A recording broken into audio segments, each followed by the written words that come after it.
Vamos continuar sobre essa questão do divórcio com pessoas borderline? Assiste o primeiro vídeo, tá bom? Eu não vou explicar mais aqui sobre como é que funciona o transtorno, quais são os desafios e tudo mais, porque eu já deixei gravado aqui pra você. Então a gente vai entrar só nos desafios. Pode ser assim?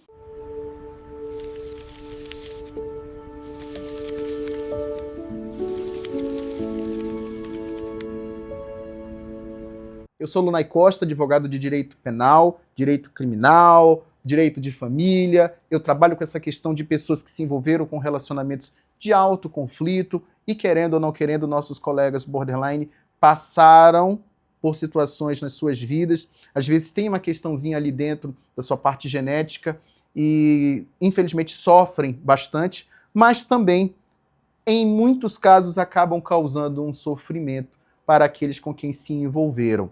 Então vamos lá, vamos falar um pouquinho sobre essa questão do divórcio, tá? A gente falou no nosso primeiro vídeo sobre a questão das medidas protetivas e a questão da parte criminal e os grandes problemas, do porquê deles serem bastante convincentes, inclusive na hora de falar com os profissionais do direito.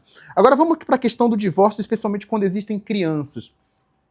Pessoas com transtorno de personalidade borderline não necessariamente são mães ou pais ruins.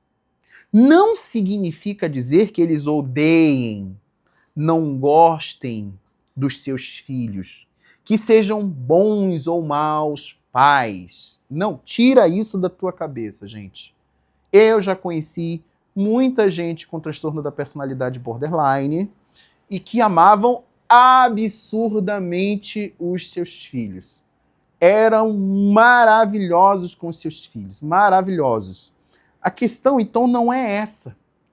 Por que essas pessoas borderline, às vezes, acabam perdendo a guarda dessas crianças? É por falta de amor?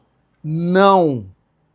É porque essas pessoas com transtorno da personalidade borderline não conseguiam, e aí são vários os tipos de borderline, não conseguiam lidar com sua impulsividade. Às vezes, agressividade,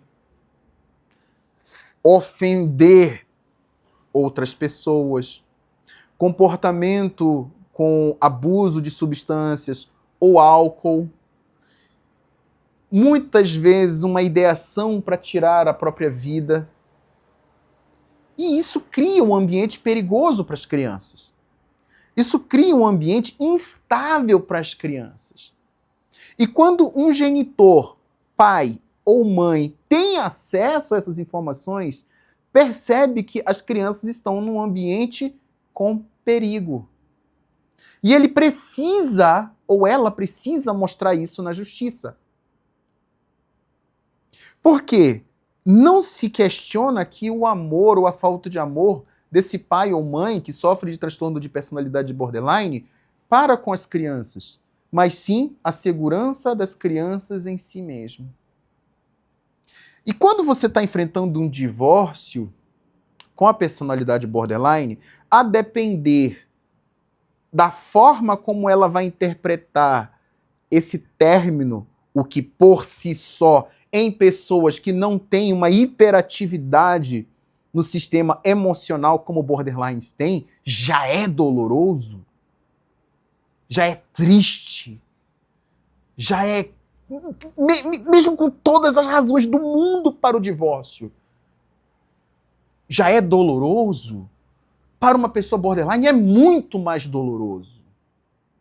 E então, nesse momento, eles podem apresentar comportamentos ainda mais agressivos, ainda mais impulsivos. Às vezes, por exemplo, se você é mulher e tem uma medida protetiva ao teu favor, essa medida protetiva, que é um pedaço de papel, é verdade, gente, é um pedaço de papel, mas que cria obrigações para que aquele outro não ultrapasse limites, por exemplo, se aproximar de você, entrar em contato com você e, naturalmente, óbvio, agredir você. Mas um homem borderline que não está conseguindo controlar a si mesmo, dentro de uma impulsividade, às vezes até alegando que ela está tirando meus filhos, olha só, eu não vejo minhas crianças. Aí faz de tudo, quebra a medida protetiva, chega perto, manda mensagem, todo impulsivo. E isso é um perigo para a mulher. Convenhamos. As situações podem ficar ainda mais graves, ele pode ser preso.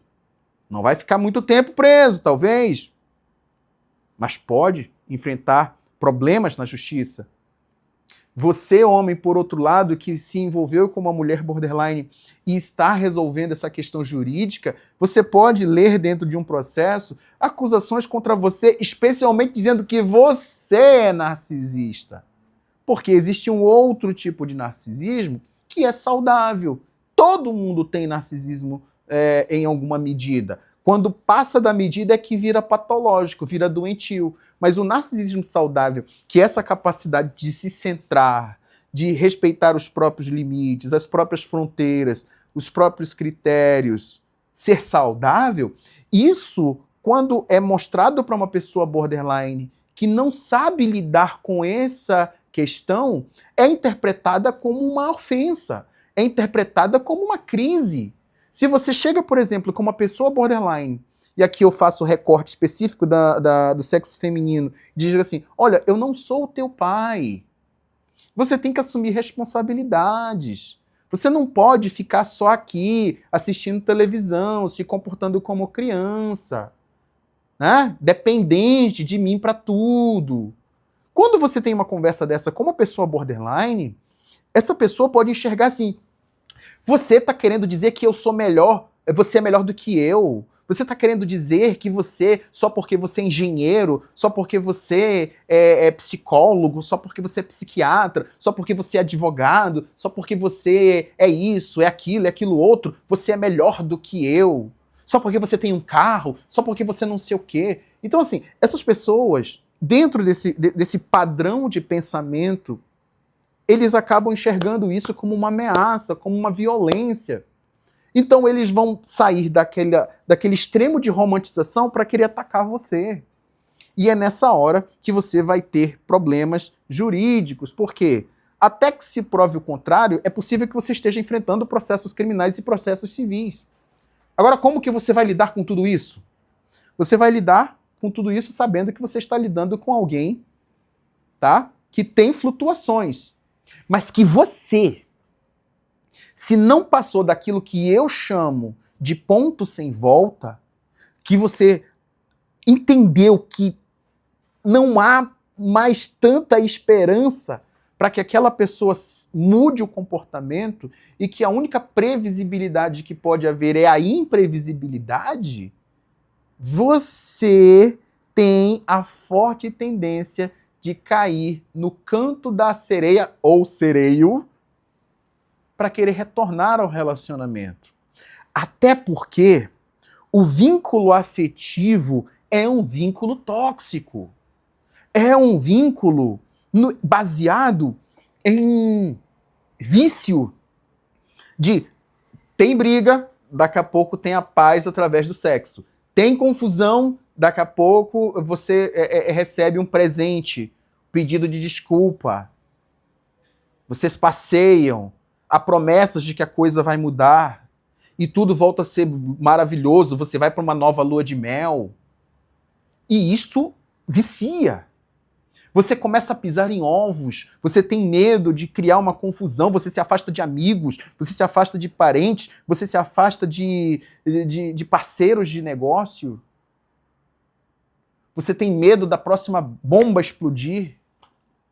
Isso vicia, isso cria um sistema dopamínico em você, pesquise aí sobre dopamina, que vai querer te fazer, não é ficar viciado no drama, mas viciado em desarmar bombas, em acalmar tempestades.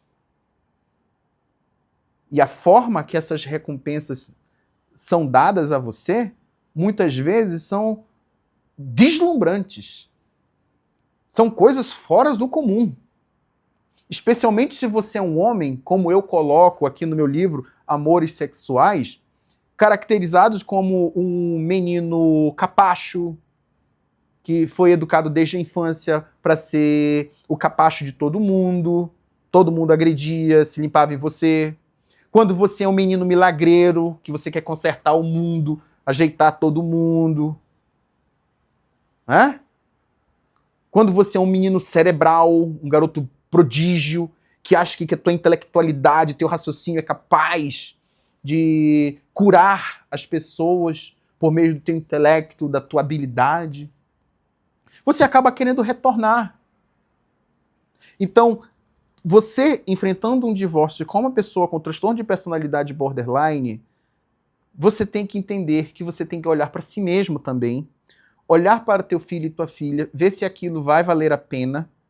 E mais do que nunca, se essa pessoa borderline está empenhada em ajudar a si mesma ou a si mesmo. Porque se você não faz isso, se você não coloca numa balança esses vários fatores, você acaba repetindo esse ambiente instável. Você não dá a oportunidade que essa pessoa borderline precisa para poder melhorar de qualidade de vida. Porque você acaba se transformando numa espécie de enabler, um habilitador, alguém que valida e reforça de que não importa as consequências negativas do que essa pessoa borderline esteja fazendo na sua vida, na vida dos outros, sempre alguém vai estar lá para ajudar. Sempre vai ter alguém ali para apoiar. E eu dou aqui os meus parabéns àquelas pessoas borderline que entenderam o que estão passando e foram procurar ajuda e procuraram melhorar a sua qualidade de vida. Existem essas pessoas. Não são poucas, existem. Mas existem aquelas que sabem do diagnóstico e não se importam em querer melhorar. E existem aquelas que negam que esteja acontecendo alguma coisa e apresentam toda a característica do diagnóstico. Divorciar-se ou enfrentar um divórcio ou processos criminais com pessoas borderline é desafiador. Mas lembre-se, você tem que tratar tudo com profundo respeito. Entenda a dor dessa pessoa, entenda os riscos que isso pode estar gerando para seus filhos, caso vocês os tenham, mas também entenda que você merece viver uma vida tranquila, uma vida de paz e uma vida plena. Tá bom? Inscreve-se no canal, volta aqui em breve, que eu vou trazer mais informações para você dessa nossa espécie de ajuda jurídica, que é o que eu trago aqui para todo mundo. Até breve. Tchau, tchau.